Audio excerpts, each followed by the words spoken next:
Olá, boa noite. Seja bem-vindo ao Jornal da Record. Congresso mantém veto a plano de saúde pagar por tratamento de câncer.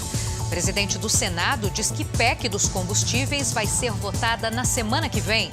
Justiça determina a volta às aulas presenciais para crianças em Belo Horizonte. É agora, no Jornal da Record.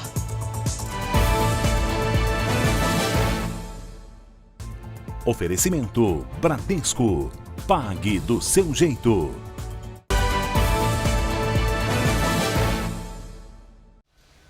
A gente abre esta edição do Jornal da Record com a queda na taxa da ocupação dos leitos de Covid na cidade de São Paulo. Quem traz os detalhes ao vivo é o Pedro Leão. Oi, Pedro, boa noite. Boa noite, Giovana, a todos que acompanham o Jornal da Record. Foi uma queda significativa comparando com 15 dias atrás. No dia 25 de janeiro, a ocupação dos leitos na capital paulista era de 71% nas UTIs e de 65% nas enfermarias. Nesta terça, 8 de fevereiro, a ocupação caiu para 60% nas UTIs e 51% nas enfermarias. Mesmo assim, o risco de transmissão continua alto. Está em 1,65, segundo o Infotracker, ferramenta da Universidade de São Paulo que contabiliza a Covid no estado. Isso quer dizer que 100 pessoas infectadas transmitem o vírus para outras 165 pessoas. Giovana? Um risco muito alto de contágio ainda. Obrigada pelas suas informações, Pedro. Uma pesquisa da Academia Chinesa de Ciências mostrou que 3 doses da Coronavac induzem anticorpos contra a variante Ômicron em 95% dos vacinados. Além disso, as 3 doses aumentam a capacidade de neutralização dessa nova cepa ao ativar as células B de memória que produzem os anticorpos. A Coronavac é produzida em São Paulo, no Instituto Butantan, em parceria com o laboratório chinês Sinovac. No Rio de Janeiro, menos da metade das crianças entre 5 e 11 anos se vacinaram contra a Covid. Assunto, então, para o Leonardo Ack. Boa noite.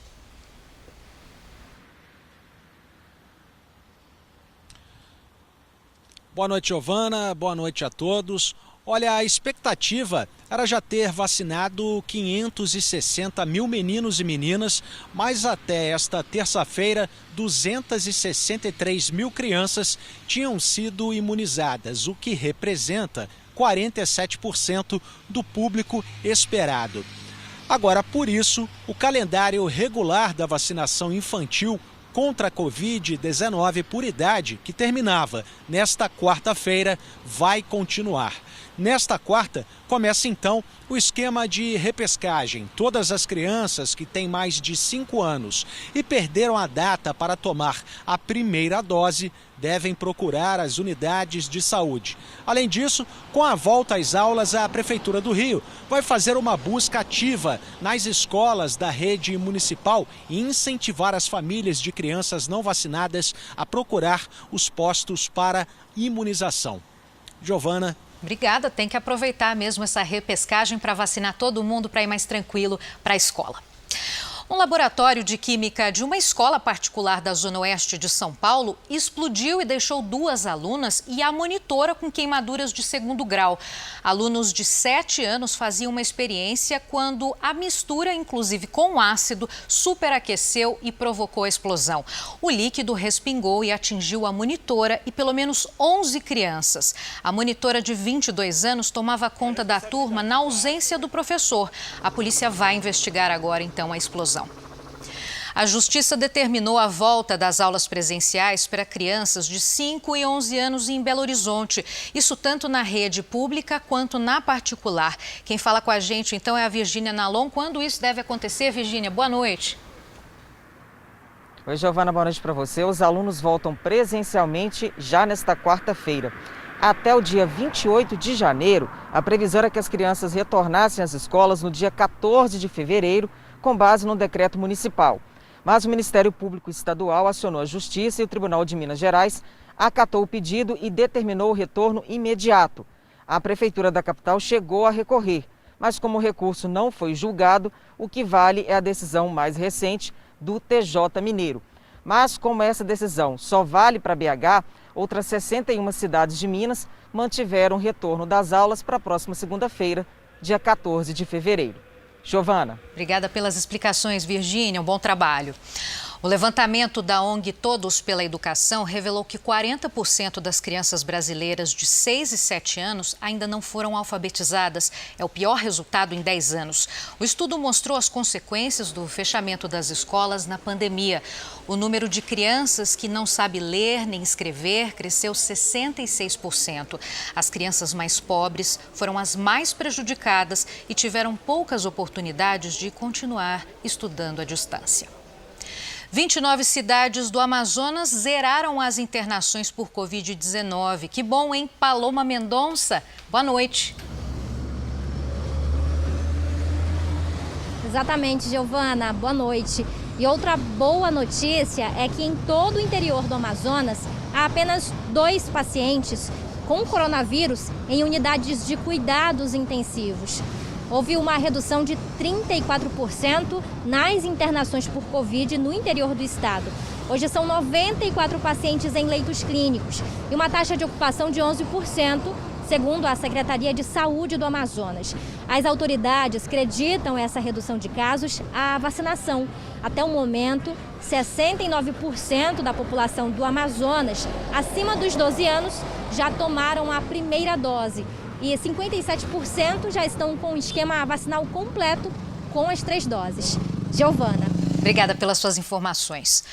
O jovem que foi preso ao sair de casa para comprar pão na comunidade do Jacarezinho, no Rio de Janeiro, foi solto pela Justiça. Iago de Souza, de 21 anos, tinha sido preso no domingo. Parentes e amigos comemoraram a liberdade nesta terça-feira. Iago foi confundido pela polícia durante a detenção de um adolescente com drogas e acabou preso ao se refugiar numa farmácia. Agora é oficial, Pernambuco cancelou todas as festas de carnaval do estado. Quem tem os detalhes é a Priscila Assis. Boa noite, Priscila. Boa noite, Giovana. Com a decisão, estão proibidos os eventos particulares e públicos de carnaval em todo o estado de Pernambuco. Também fica suspenso o ponto facultativo nos órgãos públicos estaduais. A recomendação é que as repartições públicas funcionem normalmente. Uma outra decisão foi tomada pelo governo. A partir desta quarta, a capacidade dos eventos será reduzida de 3.000 para 500 pessoas em espaços abertos e de 1.000 para 300 pessoas em locais fechados. Permanece obrigatória a comprovação de vacinação e a apresentação de teste negativo nos eventos com mais de 300 pessoas. Cinemas, teatros, circos e jogos de futebol obedecem às mesmas regras de público. Esse anúncio do governo estadual foi feito depois que Recife e Olinda anunciaram o cancelamento das festas de carnaval. Giovana. Obrigado. Outros tradicionais carnavais, então, cancelados. A ministra da Agricultura testou positivo para a Covid-19 pela segunda vez. Numa rede social, Tereza Cristina disse que está com sintomas leves e informou o cancelamento dos compromissos presidenciais. Ela já tinha contraído a doença em setembro do ano passado. E o resultado de um teste de DNA confirmou que houve uma troca de bebês num hospital de Aparecida de Goiânia. Os meninos nasceram no dia 29 de dezembro. A possibilidade de troca foi descoberta por uma recepcionista. Ela notou o erro nas pulseiras de identificação depois que as famílias já tinham saído do hospital.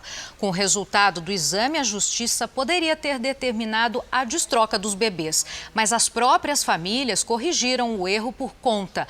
O hospital afastou 4 funcionários. Os casos de afogamento nas praias do estado de São Paulo cresceram neste verão. A Fernanda Burger tem os detalhes. Boa noite, Fernanda. Boa noite, Giovana. Nessa temporada, mais de 800 pessoas já foram salvas pelo Corpo de Bombeiros nas praias paulistas. Mas o número de mortos chegou a 12 esse ano. Comparando com janeiro do ano passado, é quase o dobro. Foram 7 mortes por afogamento no primeiro mês de 2021. Nesta terça-feira, equipes de salvamento encontraram o corpo de uma adolescente de 14 anos. Ela se afogou no fim de semana e o corpo foi localizado numa praia de Guarujá, distante 15 quilômetros de onde ela desapareceu. O número de casos de afogamento nesta temporada é considerado superior pelos bombeiros ao que era esperado aqui no litoral de São Paulo. Giovana. Obrigada, Fernanda. Também vale lembrar, então, que por causa da vacinação, mais gente saindo de casa e também mais movimento nas praias. Além disso, também vale aquele cuidado do alerta, justamente para evitar esse tipo de tragédia.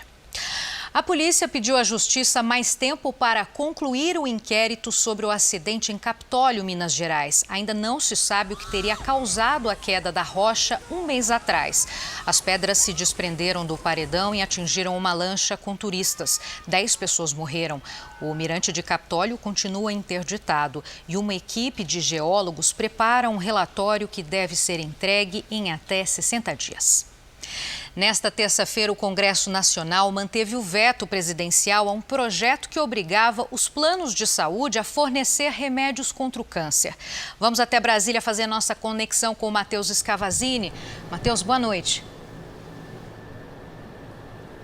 Boa noite, Giovana. O Senado derrubou o veto por 52 votos a 14, mas a Câmara, o placar foi mais apertado e não teve maioria absoluta. Com isso, o veto foi mantido. Pela proposta aprovada no ano passado, os planos privados de saúde deveriam fornecer os medicamentos de uso oral contra o câncer em até 48 horas depois da prescrição médica, mas desde que estivessem registrados na Anvisa.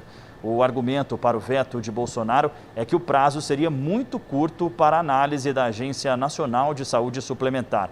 Atualmente, o tratamento domiciliar contra o câncer só precisa ser pago pelo plano se for aprovado pela Anvisa e pela ANS. Giovana. Obrigada por enquanto, Matheus. Matheus volta porque tem muitos assuntos ainda a tratar. Obrigada. Também nesta terça, o Congresso derrubou o veto do presidente Bolsonaro ao projeto que prevê compensação fiscal a emissoras de rádio e televisão pelo retorno da propaganda política gratuita. O projeto de lei dos senadores Wellington Fagundes e Jorginho Melo reestabeleceu a propaganda partidária e definiu que a compensação financeira às empresas de comunicação seria feita com recursos do fundo partidário. No veto, o governo alegou que a medida seria uma compensação fiscal às empresas, mas os parlamentares derrubaram a decisão do governo e reestabeleceram a compensação pelos serviços prestados. A sessão foi presidida pelo deputado Marcelo Ramos. Outros 17 vetos ainda devem ser analisados por deputados e senadores em março. É o que garante o líder do governo no Congresso, o senador Eduardo Gomes. Essa foi uma vitória da articulação política do governo, que conseguiu um tempo maior para negociar a manutenção de alguns vetos. Nos últimos 3 anos, o que a gente tem entendido é que o presidente Bolsonaro, que toda a parte política do governo, trabalha muito bem com o Congresso Nacional, complementando e às vezes aproveitando iniciativas legislativas para fazer programas importantes, como foi o Pronamp. O líder do PL no Senado, o senador Carlos Portinho, comentou a decisão dos parlamentares de derrubar o veto. A concessão não pode ser apropriada. Se foi dada a concessão e se é necessário o tempo da propaganda partidária como que haja a compensação. O mundo superou a marca dos 400 milhões de casos de Covid-19 nesta terça-feira. Mais de 500 mil pessoas morreram desde novembro do ano passado com a chegada da variante Ômicron do coronavírus. Segundo a Organização Mundial da Saúde, é a 5ª semana seguida de aumento de óbitos. Desde o começo da pandemia, a Covid já matou mais de 5 milhões e 700 mil pessoas em todo o mundo. As mortes por Covid caíram pela primeira vez neste ano na Inglaterra e no país de Gales. Os 2 países do Reino Unido registraram quase 1.400 óbitos na última semana de janeiro, uma queda de 7% em comparação com a primeira semana deste mês. A maioria das mortes foi de idosos em casas de repouso, mas o governo britânico revelou que 16 crianças morreram com a Covid em hospitais ao longo do mês de janeiro. Os Estados Unidos vão colocar centenas de imigrantes em prisão domiciliar nas próximas semanas. O repórter Vandrei Pereira tem as informações.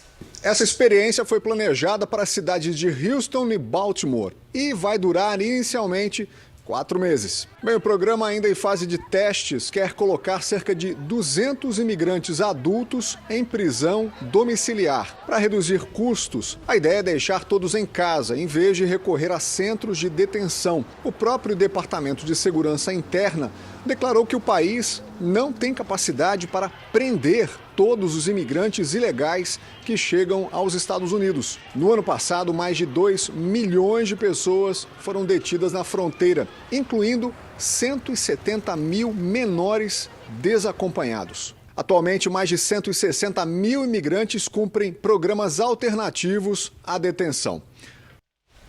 Um juiz obrigou a Força Aérea dos Estados Unidos a indenizar os sobreviventes de um tiroteio que aconteceu no Texas em 2017. A Força Aérea vai ter que pagar o equivalente a mais de R$1 bilhão às vítimas e familiares. O tribunal concluiu que os militares não divulgaram os antecedentes criminais do autor do ataque, o que permitiu que ele comprasse uma arma. 26 pessoas morreram e 20 ficaram feridas durante o tiroteio em uma igreja. Os Estados Unidos registraram menos de 300 mil casos diários de Covid pela primeira vez desde dezembro do ano passado. A queda nas infecções foi de 63% em relação a 3 semanas atrás, quando a onda da Omicron atingiu o pico. Autoridades americanas de saúde estimam que a subvariante BA2, mais transmissível que a original, inclusive, representa mais de 3% dos novos casos, enquanto na semana anterior era de pouco mais de 1%. E vários estados americanos anunciaram que vão dispensar o uso de máscaras em ambientes fechados, também nas escolas, justamente por causa da queda do número de casos de Covid. Na Califórnia, pessoas vacinadas podem abandonar as máscaras em 15 de fevereiro, já na semana que vem. Segundo autoridades, os casos da doença no estado caíram 65% desde o pico da Omicron.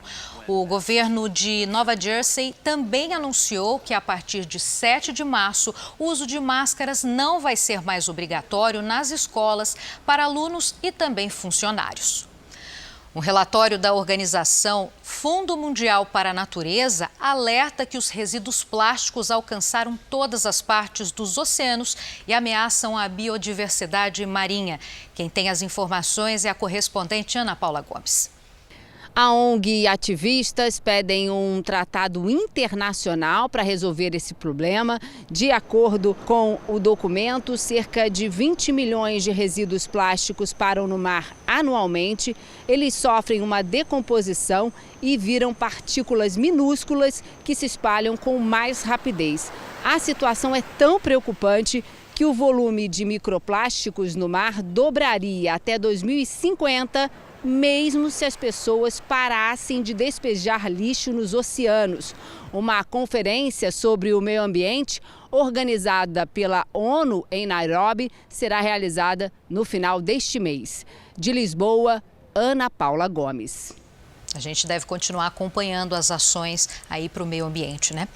Um deslizamento de terra provocado por fortes chuvas deixou pelo menos 11 mortos e mais de 30 feridos numa cidade do oeste da Colômbia. Segundo testemunhas, uma montanha soterrou dezenas de casas. Equipes de resgate estão no local e buscam vítimas debaixo dos escombros. A preocupação é que novos deslizamentos façam com que um rio próximo à área transborde e prejudique o trabalho de resgate. O uso de máscara ao ar livre não é mais obrigatório na Itália a partir desta terça-feira. Segundo o governo, a decisão é uma resposta à melhora da crise sanitária no país. Nos próximos dias, a Itália deve aumentar o limite de público nos estádios e o uso de máscaras em locais fechados e com grandes aglomerações é que segue, então, obrigatório. Um relatório do Banco Mundial mostra que a poluição do ar no Oriente Médio e Norte da África custa aos países o equivalente a 750 bilhões de reais por ano. Quem traz os detalhes é a correspondente Bianca Zanini. Segundo o documento, o índice de poluição ambiental na região é tão alto que custará mais de 3% do PIB de algumas nações, incluindo Egito, Líbano e Iêmen.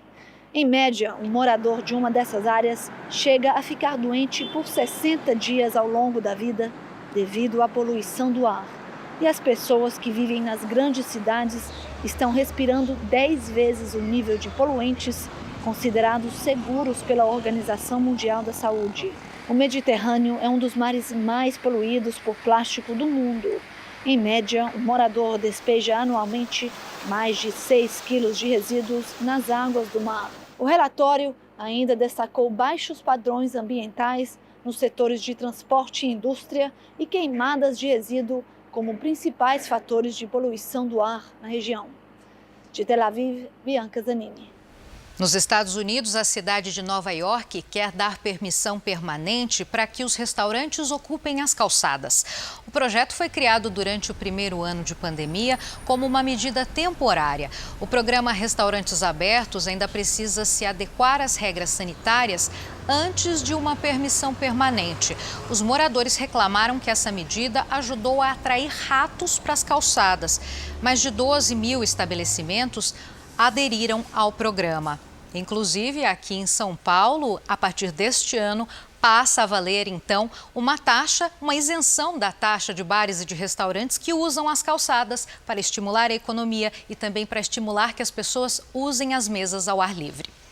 E o governo de Hong Kong adotou medidas mais rígidas para conter o avanço da Covid-19. O comércio não essencial vai ficar fechado até 24 de fevereiro e as reuniões públicas foram limitadas a 2 pessoas. Nesta terça-feira foram registrados mais de 600 casos. Em dezembro, apenas 2 pessoas foram diagnosticadas com a doença. O governo federal publicou novas regras para a principal lei de fomento à cultura, a Lei Rouanet. A intenção é diminuir a burocracia e atrair mais investimentos à área de cultura. Vamos voltar então com Matheus Scavazini lá em Brasília. Giovana, as novas regras reduzem o teto de R$1 milhão para R$500 mil. O novo teto de artista será de R$3 mil para cada projeto aprovado e o valor de aluguel de teatro será de R$10 mil. A expectativa é aumentar o número de patrocinadores e ampliar o número de projetos com captação. Além disso, o patrocinador só poderá financiar o mesmo artista 2 vezes. Também foram retirados a obrigatoriedade de contratar escritórios de advocacia e contabilidade e o limite de R$200 mil para o primeiro projeto, o que atrapalhava o acesso de artistas em início de carreira à Lei Rouanet.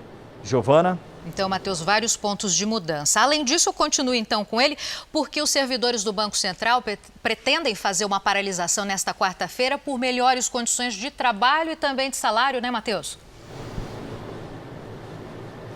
Isso mesmo, Giovana. A paralisação deve acontecer das 8 da manhã ao meio-dia e não deve interromper serviços essenciais, mas vai servir como um ato de advertência. A paralisação foi aprovada na semana passada e os servidores pedem reajuste salarial de acordo com as perdas da inflação. Além disso, querem a reestruturação de carreira de analistas e técnicos. A mobilização cresceu após a aprovação do orçamento deste ano, com a destinação de R$1 bilhão e 700 milhões para o funcionalismo público. Os valores foram inicialmente direcionados para reajustes de policiais federais, rodoviários federais e servidores do Departamento Penitenciário Nacional. Giovana? Obrigada por todas as suas informações. Bom descanso então, Matheus. No mercado financeiro, o dólar comercial fechou com leve alta de 0,11%, vendido a R$ 5,26. O índice da Bolsa de Valores de São Paulo também não oscilou muito, subiu 0,21% e ficou acima dos 112 mil pontos. O presidente do Senado, Rodrigo Pacheco, disse que o plenário deve votar na semana que vem 2 projetos que buscam reduzir o preço dos combustíveis. Nós temos que identificar quais são os problemas dos combustíveis hoje. Então, há um impacto sobre a tributação estadual. Então, vamos estabelecer uma disciplina que seja justa, que também não sacrifique os estados, que tenha a adesão também dos governadores do estado em relação à tributação federal. Em relação à tributação federal, que é outra coisa que impacta sobre o preço do combustível, também ter à disposição do governo federal e materializado na iniciativa no Congresso Nacional de termos uma redução disso. O importante é nós termos realmente todas essas iniciativas colocadas no papel com a busca o máximo possível de convergência e buscarmos essa apreciação na próxima semana no Senado Federal para reduzir o preço de combustível. É isso que nós queremos, que haja essa redução do valor de combustível, que se contenham eventuais altas do combustível, porque isso impacta muito na sociedade brasileira e pressiona muito a inflação. O ministro Edson Fachin, do STF, autorizou a liberdade condicional do ex-ministro Gedel Vieira Lima. Ele foi condenado pelos crimes de lavagem de dinheiro e também associação criminosa no caso das malas com 51 milhões de reais encontradas em um apartamento de Salvador. Com essa decisão, Gedel Vieira Lima vai poder trabalhar e voltar para casa. Essa edição do Jornal da Record termina aqui. Outras informações no Fala Brasil, 8h30 da manhã. Você fica agora com imagens que marcaram o dia e logo depois vem o Fala que eu te escuto. Obrigada pela sua audiência, uma boa noite.